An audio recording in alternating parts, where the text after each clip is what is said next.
সম্মানিত দর্শক, আসসালামু আলাইকুম। মিনিমাল ক্যানভাসে আপনাদের স্বাগতম। আজকে সম্পূর্ণ নতুন একটি ভিডিও নিয়ে হাজির হলাম আপনাদের সামনে। খুবই গুরুত্বপূর্ণ একটি ভিডিও। যারা গ্রাফিক্স ডিজাইন নিয়ে কাজ করেন বা ডিজাইন অনলাইনে সেল করেন, তাদের জন্য এই ভিডিওটা খুবই গুরুত্বপূর্ণ। অনেকে এ ধরনের মেটাবলস প্যাটার্ন দেখে থাকবেন। অনলাইনে সার্চ করলেই এ ধরনের হাজারো প্যাটার্ন সামনে চলে আসে। Freepik, Vecteezy, LMI, GraphicRiver, Shutterstock, আপনি যে প্ল্যাটফর্মেই কাজ করেন না কেন, দেখবেন এই ধরনের প্যাটার্নের চাহিদা খুবই বেশি। কিন্তু কিভাবে এই ধরনের মেটাবলস প্যাটার্ন খুব সহজে তৈরি করা যায় তা অনেকেই জানি না। তাই আমি সহজ করে শেখানোর জন্য আজকের এই ভিডিও নিয়ে আসলাম। পুরো ভিডিওটি মনোযোগ সহকারে দেখবেন। আশা করি ভিডিওটি ভালো লাগবে। আর এই চ্যানেলে নতুন হয়ে থাকলে সাবস্ক্রাইব বাটনে ক্লিক করতে একদম ভুলবেন না। ভিডিওটি ভালো লাগলে লাইক, কমেন্ট, শেয়ার করতে একদমই দ্বিধা করবেন না। তাহলে কথা না বাড়িয়ে চলুন শুরু করি।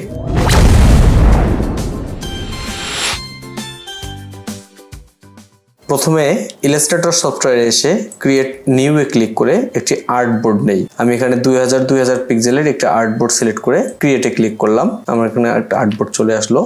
এই আর্টবোর্ডেই আমি আমার ডিজাইনটি সম্পন্ন করব। এরপর ইলিপস টুলটি সিলেক্ট করে এখানে একটি ক্লিক দিলাম এবং 100 পিক্সেল বাই 100 পিক্সেলের একটি ইলিপস অঙ্কন করলাম। এই ইলিপসের কালারটিকে আমি পরিবর্তন করে এরকম একটি ছায়ান কালার দিয়ে নিলাম। এরপর এর স্টককে আমি বাড়িয়ে 15 পিক্সেল করে নিলাম এবং স্টকের কালারটিকে পরিবর্তন করে আমি এই কালারটি দিয়ে নিলাম। এরপর এই সার্কেলটিকে আমি সিলেক্ট করে ইফেক্টে এসে ডিস্টর্ট অ্যান্ড ট্রান্সফর্মে এসে ট্রান্সফর্মে ক্লিক করলাম। এখান থেকে হরিজন্টালে আমি যে সাইজের সার্কেল নিয়েছি ঠিক সেই সাইজটাকে উল্লেখ করে এখানে কপিতে 2 দিয়ে ওকে করে দেবো। তাহলে আমাদের 2টি কপি হয়ে যাবে সেম ডিস্টেন্সে। এরপর আবার এটিকে সিলেক্ট করে ইফেক্ট থেকে ট্রান্সফর্মে এসে এটি নিউ ট্রান্সফর্ম করি এবং এবার ভার্টিক্যালে সেম সাইজটি দিয়ে কপিতে 2 দিয়ে ওকে করে দেই। তাহলে এরকম একটি ডিজাইন আমার তৈরি হয়ে যাবে। এই ডিজাইনকে প্রথমেই এক্সপ্যান্ড অ্যাপিয়ারেন্স করে নেই এবং শেপ বিল্ডার টুলটি সিলেক্ট করে এই শেপটিকে কিবোর্ডের শিফট চেপে ধরে মার্জ করে নেই এবং এই শেপটিকেও মার্জ করে নেই। এরপর এই পুরোটিকে সিলেক্ট করে অবজেক্ট থেকে এক্সপ্যান্ডে ক্লিক করে ফিল এবং স্ট্রোক টিক চিহ্ন থাকা অবস্থায় ওকে করে দেই। এরপর পাথফাইন্ডারে এসে ট্রিম করে দেই এবং এটিকে আনগ্রুপ করে দেই। তাহলে এটা আনগ্রুপ হয়ে যাবে। মাঝখানের এই দুটিকে শুধু রেখে বাকি অংশটাকে আমি ডিলিট করে দিলাম। এই অংশটাকে আমি এখন প্যাটার্নে পরিণত করব। এটিকে সিলেক্ট করে অবজেক্ট থেকে প্যাটার্নে ক্লিক করে মেকে ক্লিক করলাম। এরপর একটি প্যাটার্নের অপশন চলে আসবে। এখান থেকে যে সাইজের সার্কেল নিয়েছিলাম তার ডাবল সাইজের এখানে ক্লিক করে দেব। তাহলে এটি খুব কাছাকাছি চলে আসবে এবং সুন্দর একটি প্যাটার্ন তৈরি হয়ে যাবে। এরপর জাস্ট এখান থেকে ডান করে দেব। তাহলে আমার প্যাটার্নটি এই সসে যোগ হয়ে যাবে। আমি একটি রেক্ট্যাঙ্গল টুল সিলেক্ট করে একটি রেক্ট্যাঙ্গল অঙ্কন করলাম এবং এটিকে এই প্যাটার্নের কালারটিকে সিলেক্ট করে দিলাম। তাহলে দেখুন কত সুন্দর একটি প্যাটার্ন তৈরি হয়ে গেছে।